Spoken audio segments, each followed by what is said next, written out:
안녕하세요. 2월 시작 전에 2월 월간 캘린더 한번 살펴보도록 하겠습니다. 이 캘린더가 전부 다 맞는 게 아니고요. 여기 있는 현대엔지니어링 신규 상장 같은 경우에는 취소가 됐죠. 예, 그렇게 이해를 해주시면 되고요. 오늘은 2월 1일입니다. 오펙 회담이 있을 거고 원유 가격 동향도 나와야 되는데 전반적으로 미국장 시작은 긍정적으로 나오고 일본장도 긍정적으로 마감을 했기 때문에 내일 이 통화 정책이 있다고 할지라도 사실상 이 충격은 지난달 마지막 주에 나타났다라고 보이고 있습니다. 그리고 이제 베이징 올림픽 시작할 때, 올림픽 기간에는 그렇게 큰 영향은 없는데, 올림픽 기간에 조심해야 되는 거 이슈 중에 하나는 러시아가 혹시라도 우크라이나 침공할 수 있는 이슈가 완전히 사그라든 건 아니라고 보시면 됩니다. 물론 이제 문제가 약간은 움직여서, 팍 일어날 것 같지는 않고요. 보통 이제 급작스러운 기습 공격이 주로 일어나기 때문에 그런 부분들은 생각해 주시면 될 것 같습니다. 하나씩 살펴볼게요. 2월 국내 전망은 3월에 이제 금리 인상을 시작을 하잖아요. 금리 인상 시작하지만 1월 달에 이제 부러지기 직전까지 갔거든요. 부러지기 직전까지 갔기 때문에 그것만으로도 충분한 것 같습니다. 그래서 3월 달에 하락은 나오겠지만 2월 달에 조금 반등 나오고 난 다음에 3월 달에 내려가는 그런 시나리오를 만들어내지 않을까. 그러니까 안심을 조금 시켰다가 3월 달에 한 번 더 이제 빌미거든요. 금리 인상은. 그리고 뭐 지금 이제 점도표나 이거 16일 날 나오는 FOMC 의사록이 중요한데요. 이때 의사록이 이제 0.5 정도의 금리 인상이 나오는 시즌이 나오면 이때부터 휘청거릴 거고요. 그러지 않는다면은 휘청거리기보다는 다음 달로 넘어갈 거라고 보시면 됩니다. 그런 부분들만 여러분들이 신경 쓰시면 되지 않을까라고 하고요. 하나씩 이제 체크를 하겠습니다. 이 알파벳, 아마존, 알리바바, 알파벳 같은 경우에는 구글입니다. 구글이 분할 상장하는 게 아니고 여기가 이제 그거죠. 이제 액면 분할을 한다고 해서 더 긍정적으로 나온 거고요. 우리나라로 예를 들면 카카오, 삼성전자 그렇게 볼 수 있습니다. 그리고 오늘은 메타, 그 다음에 퀄컴 이런 기업들이 이제 실적을 발표하기 때문에 긍정적이고요. 오펙 회담에서 원유 가격을 조금 낮춰준다고 하면 주가는 조금 더 올라갈 수 있습니다. 이게 H&M 같은 해운주들, 그 다음에 항공주들도 오펙 회담에 따라서 원유 가격 동향이 중요하다고 보시면 되고요.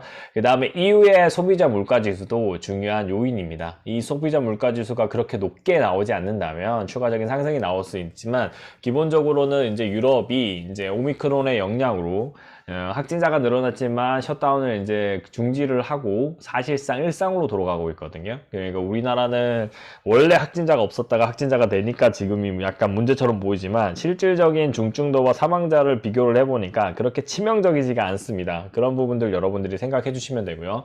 그 다음에 ECB와 BOE의 통화정책 회의, 여기서 중요한 거는 여기서 금리 인상의 정도가 중요한 거고요. 실질적으로 여기는 노알 더이치셀, 그 다음에 머크, 그 다음 포드 이런 기업들의 주가 실적도 중요하다고 보시면 됩니다. 그 다음에 베이징 올림픽 개막인데 관심 자체가 없죠. 언론 플레이도 거의 다 안 나오고 있고 사실상 오미크론의 확진자의 영향도 있고 러시아가 이 이벤트를 가져갔습니다. 이런 부분들도 있고요. 한국은 소비자 물가지수가 나오는데 높지 않게 나와야 되는데 적정 수준으로 나오게 나와주고요. 물론 거시 경제가 한국이 큰 시장이 아니기 때문에 크게 영향을 미치지는 않을 겁니다.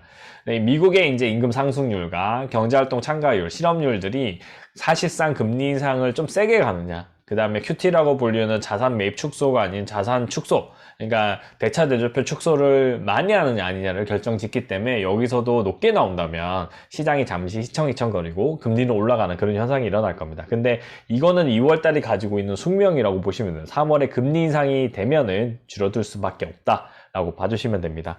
일단 3월은 금리 인상은 기정사실화 되어 있고요. 3월 초에 테이퍼링 완료, 그 다음에 대차 대조표 축소를 시사하고 있는 거죠. 이후에 저는 이거를 단기별로 가면서 카드처럼 주가를 급등 나오지 않게 하면서 시장이 가열이 일어나지 않게 하면서 대응을 할 거다라고 보고 있습니다.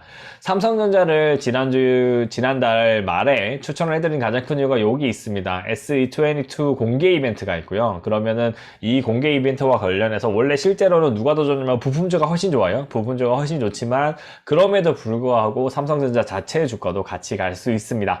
그리고 외환보유고 중국 거 나오고요. 오스트리아, 우크라이나 정상회담. 그럼 우크라이나 이슈를 이제 사그라뜨릴 수 있는 거고요. 현대중공업도 여기 체크했지만 SK 바이오사이언스의 실적도 중요합니다. 노바백스 때문에 얘가 주가가 급등이 나올 수 있는 시그널도 약간 나오고 있습니다. 그렇기 때문에 바이오주를 투자를 하신다면 삼성 바이오로직스 같은 경우는 유중을 이용해서 절묘하게 투자를 하셔야 되고요. SK 바이오사이언스 같은 경우에는 진짜 짧게 보고 단기 정도로 투자한다라고 보시면 돼요. 단기나 스윙입니다. 여기는 화이자나 VP인데 화이자는 저는 긍정적으로 보는 기업 중에 하나거든요. 여기는 너무 이제 인맥풀이 충분하기 때문에 긍정적으로 보이고요. LG 화학 이슈도 사실상 LG 엔드솔루션의 실적이랑도 연결돼 있죠. 그렇게 보시면 됩니다. S22에서 MSCI 이제 분기 리뷰가 나올 거고요. 그 다음에 카카오 게임즈와 이런 기업들의 실적도 주의 깊게 보시면 됩니다. 그 다음에 오펙 원유 보고서 CPI 지수 같은 거를 이제 보고를 하게 되면 물가 지수죠. 사실상 금리 인상의 정도를 이해할 수 있습니다. 그리고 지금 설 연휴 기간에 히트를 친 거는 우리나라 영화죠. 지금 우리 학교는인 것 같은데요. 제이 콘텐트리가 아마 수혜를 보고 급등이 나오지 않을까라고 보고 있고요. 목요일날. 이게 조금 셀 것 같아요. 예, 오징어 게임만큼의 반향은 조금 가져올 수 있다라고 보시면 됩니다. 그리고 이 기간 동안에 동계올림픽이 진행이 되기 때문에 동계올림픽의 영향도 시장에 조금 미칠 수 있습니다. LG 디스플레이가 추가 급증이 나왔어야 되는데 이게 아쉽죠. 동계올림픽이 너무 퍼지지 않았고 실제로 이제 많은 사람들이 모이는 걸 막고 있기 때문에 동계올림픽 오미크론 확산 때문에 막고 있기 때문에 TV 판매량이 조금 줄었다라고 보시면 되는데 LG 디스플레이는 언제까지 들고 가냐고 일단 제시를 해드리냐면 주가 상승할 때까지라기보다는 올림픽까지 한번 들고 가시면 좋을 것 같습니다. 그 이슈로 추가 상승이 나올 수 있고요. 혁신은 지속되고 있지만 그 혁신의 결과물까지 이제 보는 입장입니다. 그리고 10일은 옵션 만기래요. 여기 이게 잘못된 거예요. 잘못된 거고 옵션 만기일이기 때문에 이날의 요동. 그러니까 여기는 박스권에 움직일 거고 3, 4일은 급등이 나온 다음에 박스권. 그러봤자 전체 밴드에서 가운데 가격이 나오는 거고 그 가격이 367 정도 362.5에서 367 사이지 않을까 그렇게 보고 있습니다. 많이 못 오르면 360에서 365 사이 그 정도로 옵션 만기가 마감이 될 것 같다라고 보시면 됩니다. 그런 와중에 삼성전자는 여기 있는 실적 공개도 같이 그 신제품이 나오기 때문에 전후에서 추가 상승을 만들어낼 수 있다라고 보시면 됩니다. 현대엔지니어링 상장은 안 되는 거고요. FOMC 의사록이 이제 말은 나와서 여기서 강경으로 나왔다면 주가 급등이 힘들고요. 여기서도 휘청거림이 발생할 수 있고요. 그럼 적절한 규모라고 하면 진짜 공포거든요. 공포인 상황을 지난달 그 마지막 주에 우리가 체험을 한 거고요. 그 공포가 높아졌던 거를 여기도 잠시 또 힙소르 정도로 줄 수 있습니다. 그렇지만 제가 봤을 때 지난주 목요일 금요일에 하락했던 구간이 정점이지 않을까라고 보고 있습니다. G20 재무장관 중앙회담 회담을 해서 G20들끼리 이제 디폴트 아닌 상황으로 가자라고 얘기를 하는 거고요. 그러면 자연스럽게 전반적으로 이제 터키나 러시아나 좀 힘들지 그 외에는 크게 무섭진 않을 겁니다. 그리고 18일은 미국 옵션 만기일이고요. 이때도 전후에서 급등락이 있기보다는 그냥 소소하게 있을 겁니다. 여기 우크라이나 침공 리스크가 있는 것처럼 여기에 있는 동계올림픽 기간이 마지막으로 조심스럽게 해야 되는 그런 뉴스라고 보시면 됩니다. 그 다음에 21일 날 우리나라 수출업은 좋을 예정이고요. 그 다음에 그 지난달에 인민은행의 금리가 사실상 내려간 거였죠. 그러니까 그게 유지되는지 한번 더 보시면 됩니다. 지난달에 했기 때문에 아마 그냥 넘어갈 거고요. 사실상 이후에 소비자 물가지수 이게 급등이 나오면은 결국에 문제가 생기고 그 다음에 엔비디아 주가도 나오죠. 엔비디아가 지금 뭐 가상화폐 가격이 떨어졌다고 하지만 실제로 지금 40만원 50만원 하는데 300만원 이하만 돼도 실제로 수율이 나와요. 지금 이제 수율이 이제 뽑는 기간이 2년이 걸려서 그렇지 2년이 넘어가서 그렇지 실제로는 이득이 나오기 때문에 긍정적으로 보시면 됩니다.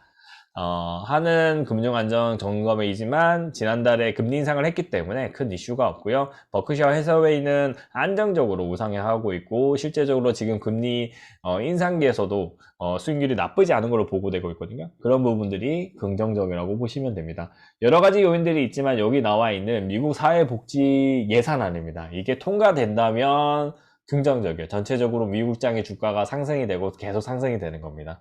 2월 달은 금리 인상 미국이 금리 인상하는 3월에 바로 전달이죠. 그러다 보니까 요동침은 있을 수 있는데 이 요동침을 통해 가지고 바닥 다지기를 한다라고 볼 수 있습니다. 우리나라는 지금 2620을 찍고 살짝 이제 46포인트 정도 반등을 해가지고 2600 조금 언저리 이상으로 올라왔지만 이런 부분들은 사실상 급락에 가까운 걸로 이제 판명이 났고요. 사실상 월화수 동안에 미국 시장이나 일본 시장의 상승률을 봤을 때 우리나라도 한꺼번에 지수가 5에서 7 정도 상승을 하지 않을까. 5에서 7 정도가 되려면요 한 70포인트 정도가 상승이 팍 일어난 상태에서 플레이가 돼야 된다라고 봐주시면 될 것 같습니다. 2월 캘린더였고요.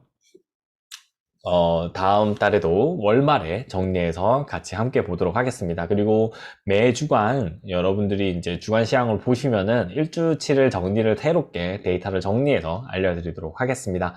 감사합니다.